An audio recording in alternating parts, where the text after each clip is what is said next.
Governor Mark Dayton urged caution in his State of the State address this week. Over the last 5 years, we have made great progress toward a better Minnesota. We can continue down that road and build a state that works better for all Minnesotans. Or we can reverse course and retreat to where we were just a few years ago, doing less and getting less. The governor is urging caution after the tax surplus shrunk from $1.2 billion to $900 million. Did not lay out any specifics, but Dayton plans to have concrete proposals in a new budget plan next week, and Republicans are pushing for tax relief. When we look at what could actually happen, I am very skeptical that anything gets done. Well, it's an election year. They do have a big surplus, so everybody gets a little taste of something.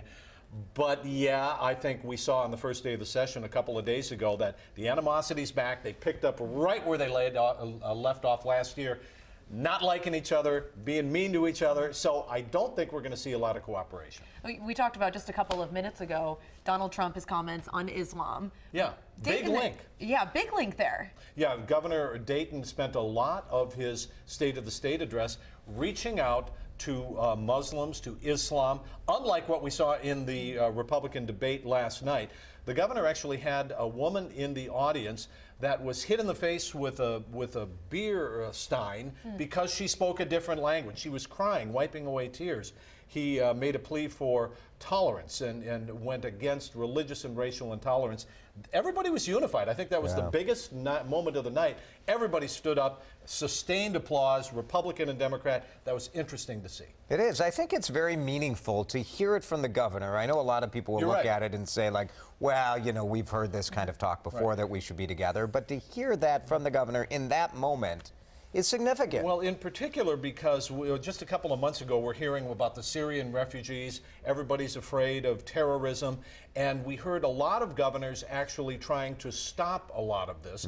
We haven't heard that kind of message from a governor for a long time. So that was interesting. Again, significant because Republicans, Democrats together on that one. Absolutely. If you had to pick a couple of issues where you think something will get done, real ID? Give me a moment here. Let me just think about it. No. Yeah, I think, you know, because... That's a big one. That's a frustrating one for so many people. And I think actually right away today, I think the legislature is going to start moving on this because they have to. Because in a couple of years now, you're not going to be able to use your driver's license at the airport and other federal buildings. So it's going to take a couple of years to phase in. They're acting on that immediately, almost today. Another one, Iron Range unemployment benefits. Sure, yeah. That's been bogged down immediately in politics. I think that was really unexpected.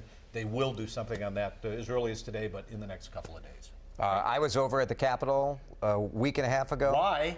I just like to visit. You know that's my beat. I do know it's your beat. You have been very clear. But you don't have an office over there anymore, so... Well, it's pretty crazy over there. Have you used the porta potties? I mean, are they nice at least? They're absolutely beautiful. Is there a sink in there? You're calling a porta potty beautiful? Well, they're big. They're big. These are the rooms. fancy porta potties. You bring them in, and roll them in there, and they actually I've never experienced a porta potty It's like unbelievable. that. Go down there to the Capitol just for the porta potty. If you ever get invited to a Pat Kessler backyard party, those are the kind of porta potties that get brought out. Yeah, that's it. Real nice. Yeah, they're trailers. Yeah. There you go.